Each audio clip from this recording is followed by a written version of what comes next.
Sometimes we forget what we are capable of, and we need to get ourselves into situations that sort of help us understand that. And I think for me, riding from Goa to Mangalore to Surathkal to an ITK Surathkal for this TEDx talk has been one such situation. After hitting like a very bad bout of dengue, after sort of being in the hospital for a bit, I felt the weakest I had ever been in my entire life. I was a very active person until then. I used to be out all the time. I used to travel a lot. But I felt really, really weak. But over the months, I sort of worked on my physical fitness, on my nutrition, and I sort of bounced back. And here I am. I did my solo ride from Goa to Mangalore, and I am here before you. Hi, guys. This is Flexia D'Souza. I'm a travel content creator and a social media specialist from Goa. So I have had my career trajectory change over time, and a lot of that also has to do with where I came from. So I studied in Mangalore. I did my master's in mass communication and media studies in a college in Mangalore. And while I was here, I started traveling a lot. And because I was on a student budget, I started traveling to some of the very remote parts of Karnataka and Kerala because, I mean, that is all I could afford. And that opened up a series of new experiences for me. And I also started documenting my journey in the form of a blog without really understanding where it could take me. Because social media and blogging at that point wasn't big, I was just doing it for myself and to, sort of have a record of all the places I've been to and all the experiences I've had along the way. So I started a blog on my laptop sitting outside my college after classes because there was free Wi-Fi in college and I didn't have it back in my PG where I stayed. So I would stay after class and I would work on my blog and no one really got what I was up to or why I would take so many pictures or why I was documenting like all of my experiences. But over time, it's sort of translated to Instagram as well, when Instagram came in the play. And I started posting a lot of my content on Instagram and sort of started growing a following. Since I was a media student, I was very sure what career I wanted to choose. And I really wanted to work as a lifestyle and entertainment journalist with one of the biggest publications of the country. But I wasn't sure how I would get in. So I applied for the Bombay edition of it and hoped to get in after my college, but I did not get in. So I decided to not do anything for a bit until I get what I wanted. Meanwhile, I was working on my skills. I was taking up workshops and courses and doing like a bunch of other things, but I did not take up a full-time job.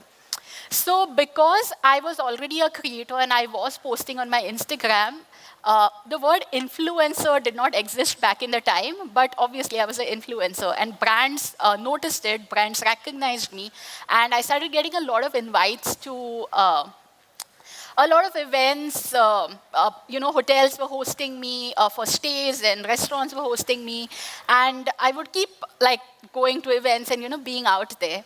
So one such event happened to be a brunch with a bunch of media professionals from Goa, and I happened to sit next to the then editor of the publication I wanted to work with. And we just got chatting, and I realized that they had an opening, they had a vacancy for the exact job that I was looking for, and I was hired. And what helped me was, having the backup of a blog. And as a journalist, I mean, that was my CV. And that is what I showed. And I got into the dream job that I wanted. And it did not stop there.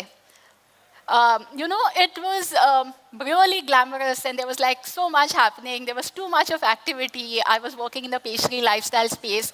There was like access to the best events in the country. There was access to Bollywood. And anything you can think of. And it was really cool. But there was this teenager who had this dream of traveling all around and riding a motorcycle and going all over. And I don't know, somewhere down the line, I had forgotten my passion because I was in a proper mainstream job where I was going to office 6 days a week. I was only traveling during holidays. And I couldn't really do what I wanted to do. So So I got offered a job role of a social media and PR consultant for a hospitality brand. And considering I was already doing a lot of events and I was really out there, my research was in place. Also because on the side, I was also working on my personal social media accounts. I sort of had the expertise of social media. So I immediately said a yes. I just had a few hours to say an okay. And quitting a job at like the biggest mainstream media publication of the country, which was like my dream job back in the time, and switching to working in the social media space, a lot of my friends and family thought that stupidity. But I was like, no, I think I want to do this for myself at this point in my life. And that sort of changed things for me. And I think you never really know. Anytime you want something, the universe makes things work out in your favor if you really put your mind to it. And over the years, it's been a reminder for me time and again. So immediately after I quit my job, I ended up being on a road trip. I was driving. I was on a road trip in Spiti, which is one of the most treacherous road trips of the world, of the country. I was driving a car. It was exactly a month after I quit my job. I was on a 12-day road trip, and I don't know. I was like, oh my God, am I really doing this? It was unbelievable for me because I never thought I would end up doing something like that because I did not have the liberty of time. I did not really, I wasn't really as adventurous. So I never thought I would end up doing that. But an opportunity came to me. And again, I did not say no. I was like, let's figure it out when we are there. And I did manage to complete it. And I was really, really happy. Fast forward to around 6 months later, I was back in Mangalore. I come to Mangalore once or twice a year to spend time with a very close friend of mine from college. So I was in Mangalore for my best friend's wedding, and I get a text on my WhatsApp from an unknown number saying, we want to invite you to the launch ride of a motorcycle in Jaisalmer. And meanwhile, my Instagram had grown. I was a very mainstream influencer, as you would call it. A travel content creator is what I identify myself as. And I was at around 1,20,000 followers when this happened. And until then, my riding experience with me riding a motorcycle was borrowing a bike from a friend and asking them, can I take your bike for a round? And sort of trying to figure how to ride a motorcycle and taking the bike until the end of the road, not being able to turn it and then giving up. So that was the only riding experience I had. So when I was invited to the launch of a motorcycle and I had to do a 100-kilometer ride, this is a 240 kg bike and I am like 58 kg, so I wasn't really sure I can pull this off. None of my friends were sure I could pull this off. So I was like, what do? I can either say no and miss out on the opportunity, or I actually go out there and learn how to ride a bike. And by this point, I'm in my late 20s.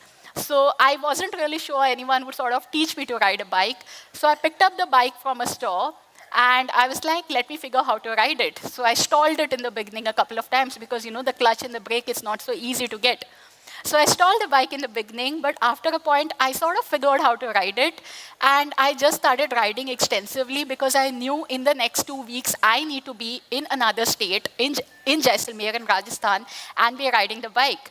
So in Goa, literally every single day for those two weeks, I started riding for like anywhere between like 5 to 8 hours.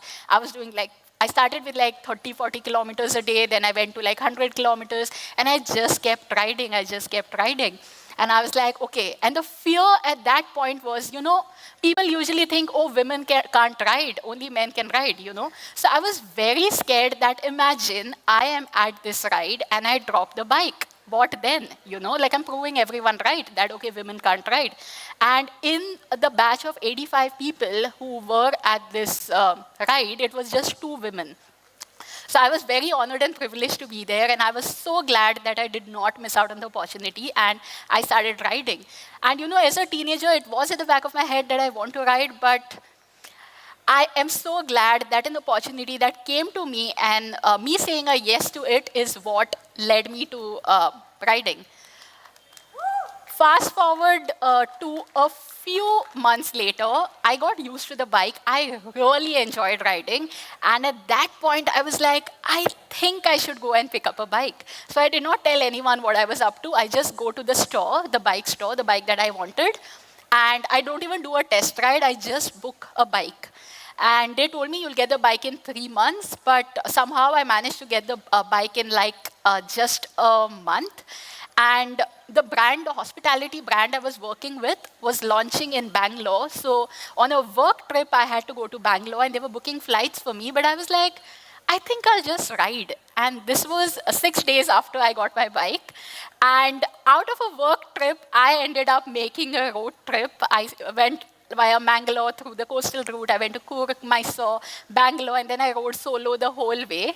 And you'll see a small video.